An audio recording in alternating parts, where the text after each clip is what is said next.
Good evening, gentlemen, dosto. Good evening and welcome back to my channel. Dosto, I'm going to talk to you on two very small points. The first is Baloochistan and the aftermath of the carnage in which almost 200 Pakistani soldiers have been killed. And also, I will discuss what's going to happen in Ukraine. It will be a brief discussion on both these points, but I'll bring my expertise into the field. Gentlemen, you must have seen that famous movie with Gregory Peck called McKenna's Gold, in which the role is played of the marshal by Gregory Peck, and the crook is played by that very wonderful actor Omar Sharif.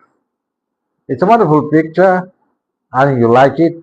There's the old song in that old turkey buzzard. Have a look at it and hear it. Well, this is a story of people who are after a hidden treasure, a lost gold, and ultimately a bit of the treasure was only claimed by the marshal. Well, the same thing is happening in Ukraine and Baluchistan. Baluchistan is a gold mine of minerals and plenty of other things like gas, etc. Very, very rich in minerals. And who's claiming it?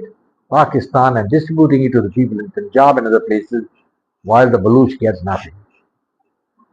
So it is that elusive gold which everybody wants in Baloochistan. The Baloch are now fighting. They said, well, this is our gold, our gas. We'll like to use it as we feel.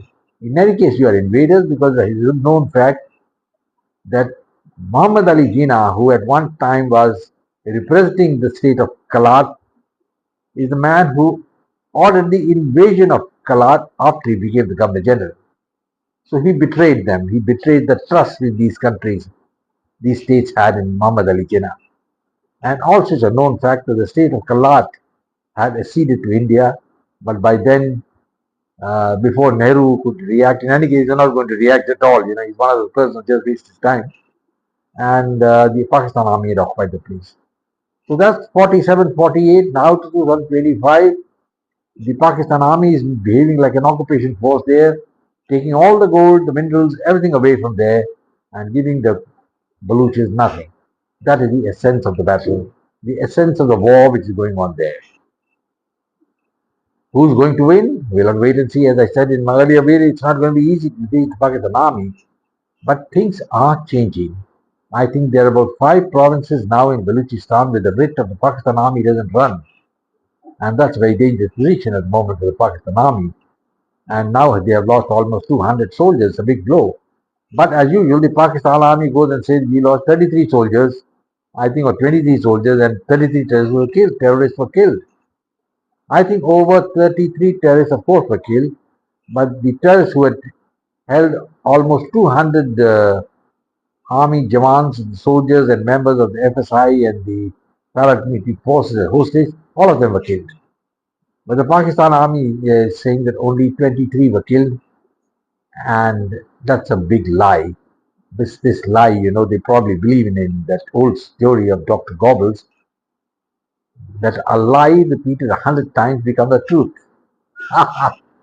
So, but this is the Pakistan policy always. What they're going to do is, they will say 23 died, and out of the only 23 will get pension. Out of the 200 who have died, the balance of 177 will get nothing. They will say they are being located, they are prisoner of war or something like that, and they'll continue that way.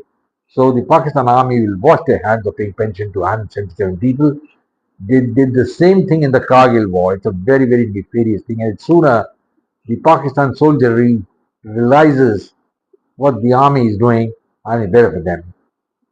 As things stands, I think the scales are weighted in favor of the Baloch Liberation Army, and the statement spokesman has said this is just the beginning. But as I've been saying, they will need soldiers to hold the ground. They'll have to make bigger forces Just sending people to get 20 or 30 people to do terrorist acts is not going to bring about independence to Baloochistan. So that is over. What really matters is that the hostage crisis has ended. Pakistan has been defeated, and General Munir must be wondering what the hell is going on. I mean, come on, man. I think General Munir is a seasoned soldier. He must realize the difficulty of fighting in the mountainous areas of Baloochistan. And that situation is going to continue, probably worsen in time to come. Let's wait and see. And if one of the powers, even like India or something, or the new marshal in town, uh, Donald Trump decides to back the Baluchis, he may do that for the sake of the minerals. Anything is possible. Now, coming to the Mackinac gold, there's a lot of gold even in Ukraine. The rare earths, which have a lot of value, costing billions of dollars, are there in Ukraine. The Russians want it, the Americans want it, and America wanted to sign a pact with Zelensky for it, but Zelensky dodged it. He hasn't signed the pact for 3 consecutive attempts by Trump to sign it. It exasperated Trump.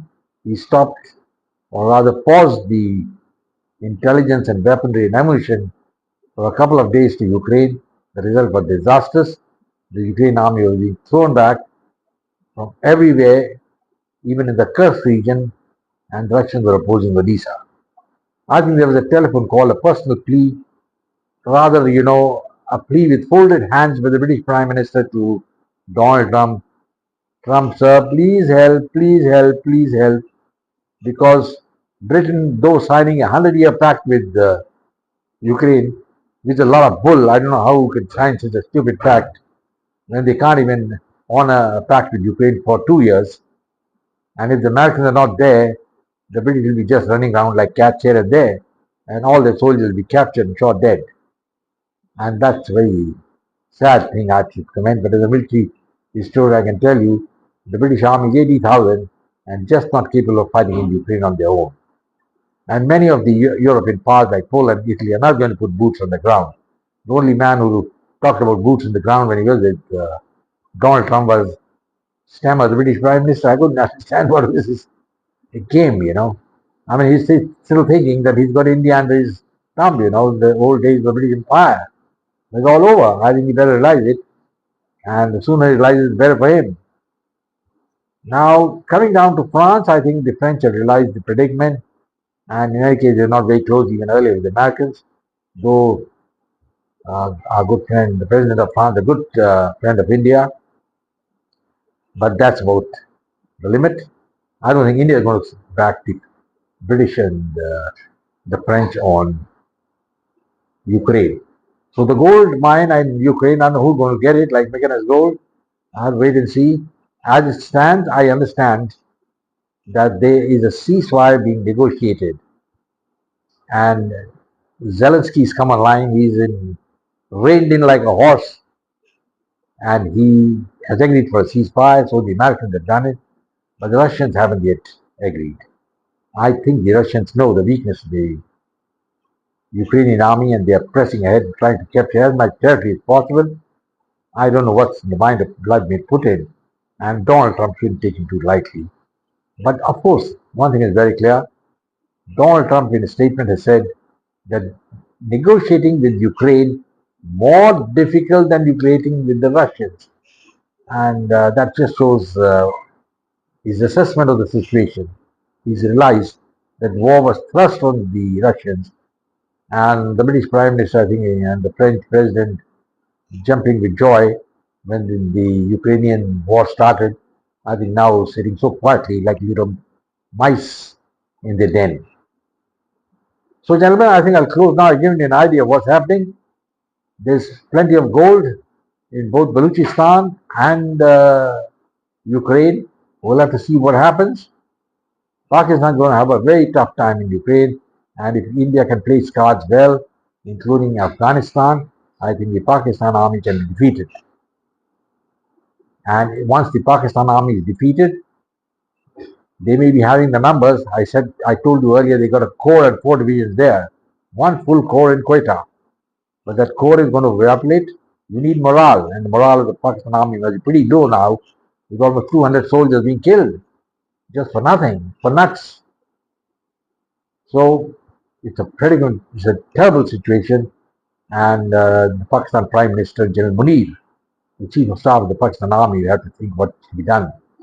If I were in their position, I'll negotiate with them and give us autonomy to the Baluchis people and throw the Chinese out from there. Because one thing is very clear, the Baluchis have made it very clear they don't want China there in the border post. China knows the stakes and says it'll fight along with the Pakistan army against the Baluchis. But then, as I told you, there's a new marshal in town, and Donald Trump, I think he never liked the Chinese there, so he will be tempted to be tilted to be in favor of the Baluchis. So anything is possible. It's all on the table now. Let's see what happens. And as far as Ukraine is concerned, I think the Russians will have a ceasefire, but it'll be on their terms. And I think Donald Trump is going to see that Zelensky is sent to the calaboose. I mean, sent out, and there'll be a new man as president. I think just watch and see. I think Zelensky is not the right man to have the peace negotiations with Russia. What is going to happen is Russia is going to get the Kursk region back, and I hope they don't prolong the conflict a little longer. But Vladimir Putin is sure that he's on a firm wicket, and the West European powers who are supposed to be egging on Donald Trump to fight in Ukraine themselves are a big zero. And that fact has to be accepted. They can't even win a local war, what to talk of winning a global war. And China remains steadfastly on the side of the Russians. Well, gentlemen, things in an interesting stage. Let's see what happens. If you remember the mechanized gold, the only signal is the sun rising on the mountain and the shadow being cast on the mountain, showing the road to that pot of gold. So let's see if the sun is going to rise here and show the pot of gold here. Wait and see, gentlemen, what happens. I'll say goodbye and God bless. In the meanwhile, if you like my channel, share it with your friends, subscribe, comment, and come back for more. It's all with a great pleasure to listen to you all. I'll say goodbye and God bless and Jai Hind. Thank you.